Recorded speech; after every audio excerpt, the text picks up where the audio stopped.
Hey, I'm Ron Palowitz here. You're watching the Outdoor Icon Show. Stay tuned. We're going to catch some more buggers like this. So, let's get them done.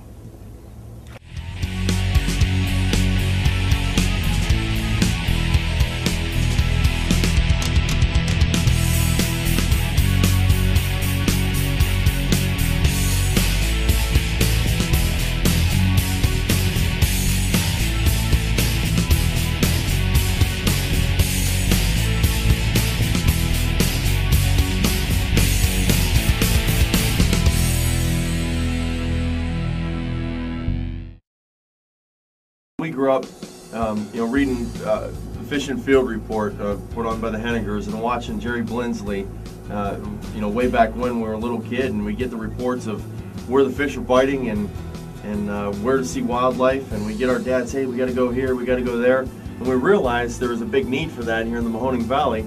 So we dabbled a little bit with radio, we put a plan together, and here we are more than 3 years later. We've got a loyal following of listeners and a lot of good feedback from the community. We try to do our best to do a service for them. And we've got a lot of listeners that I've realized over the years. We've got the little old lady that tunes in because she wants to learn about, why deer are losing their antlers or how to get that squirrel out of her bird feeder and things like that. And that's fine. We can educate people. That's what we're here to do. We don't claim to be a better hunter or a better fisherman than anybody. We can hang with the best of them in some sports, but there's a lot of people out there that have forgotten more than we'll ever know about the outdoors. But it's just our chance to add our little piece to the puzzle and throw a little bit of input in here and there, and hopefully we give good sound advice that people will listen to.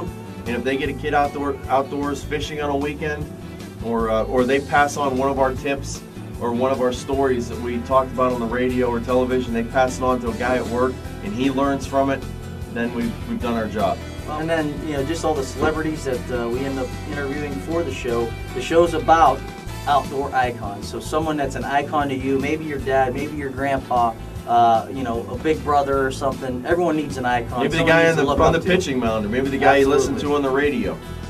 They can each touch people in regards to the outdoors in different ways. And that's something that we want everyone to know out there, that the guy that bags your groceries, or maybe the guy that just did open heart surgery on you, has a lot in common with you. If he's an outdoorsman, if he hunts, if he fishes, he puts his pants on one leg at a time, like they say, and it doesn't matter what social status they're in or how much money they make. When you talk about hunting and fishing, you talk about rural lifestyles, we're all one and the same. That's something that transcends all barriers. And you can have a conversation. That's what I love about going to the conservation banquets or sitting in a duck blind. It doesn't matter who you're with, if you have that common bond, you can communicate with that person, and you can grow as a person by being in their presence. And you never want to be, ignorant of that you know everything. And we're definitely have our ears open and are always open to maybe get another tip from someone, another hunter or something. There's always something you might not know.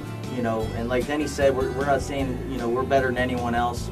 We might give you a tip that you might not have thought of, another angle you might not have maybe someone passed that tip on us last week. And that's what we're all about. We just want to educate the listeners and the viewers out there as much as we can, but do it in a nice, relaxing way that kind of makes you feel like you're buddies with us, even though we might not know you. You might get to know us, and I think that's what will be great with the show and definitely with the TV show. We kind of live by the 3 E's we came up with. We want to educate the viewers and listeners. We want to enrich their knowledge. We want to enlighten them on some facts they might not have known before. On this week's show, Rob and I do a little bit of bass fishing for charity. We're going to fish the United Way Bass Classic, raise some funds for the United Way. Denny, I'm happy I kept the bobbers in your box because we caught a lot of big fish. Stay tuned. You won't believe it.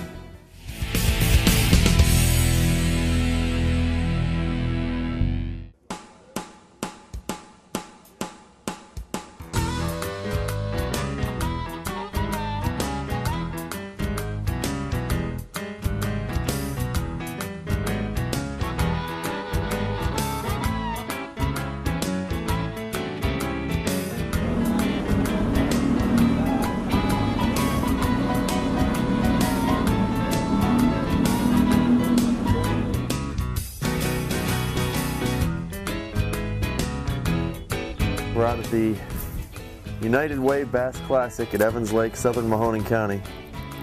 Beautiful morning. We had some rain yesterday, but 48 teams showed up today to raise money. We're expected to raise over $18,000 for United Way today. At the same time, have a little fun bass fishing. It's the 8th annual year out here, Rob, and we've been pretty successful in the past. And it's a good time out here. We had a little blow of rain and weather came through last night. We're hoping it didn't affect the fish too bad.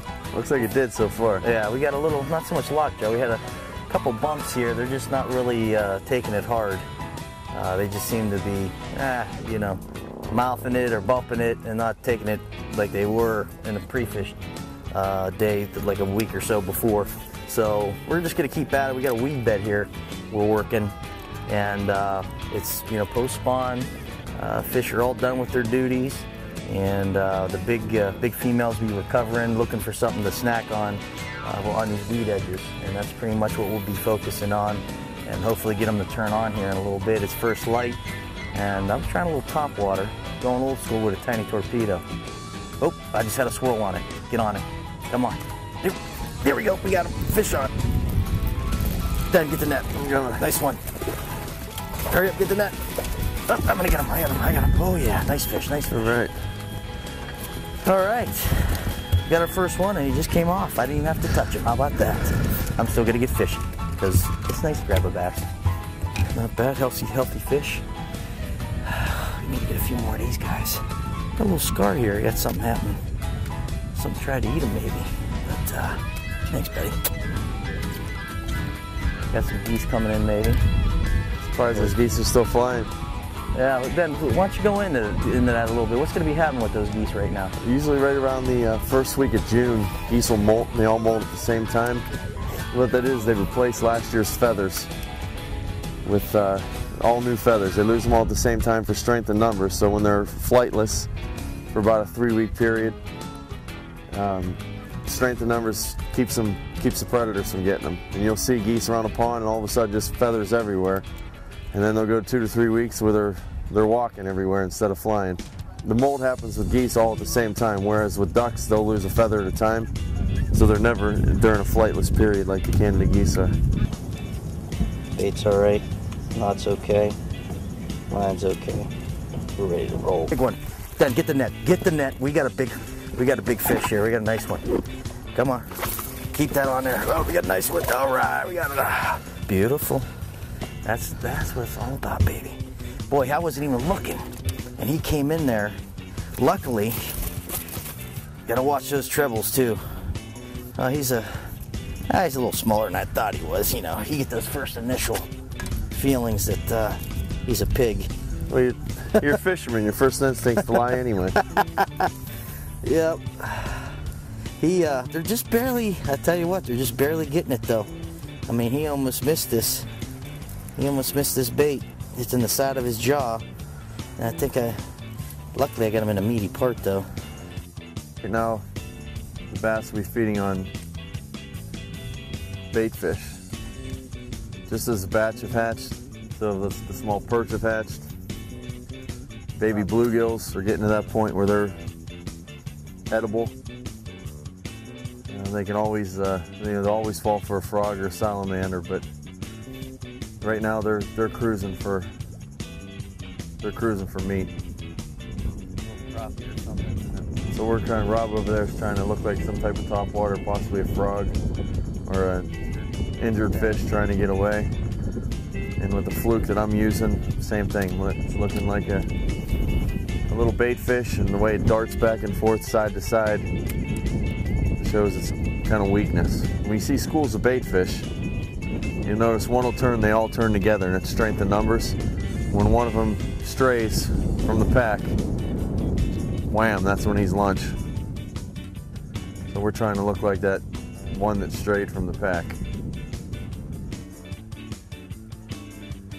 Around here. Oh, nice one, Rob. Probably got a nice one. Oh, I got a really nice one.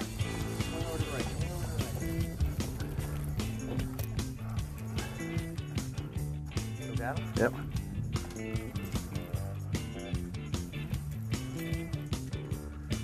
Going through all this muck that he's buried in there. Can you back me up into this stuff?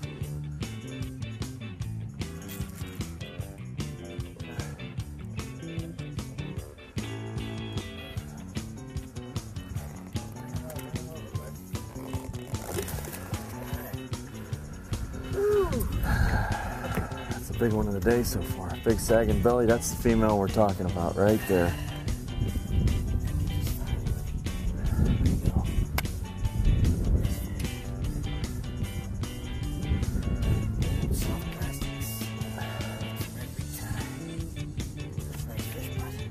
There it is. Big old sagging belly.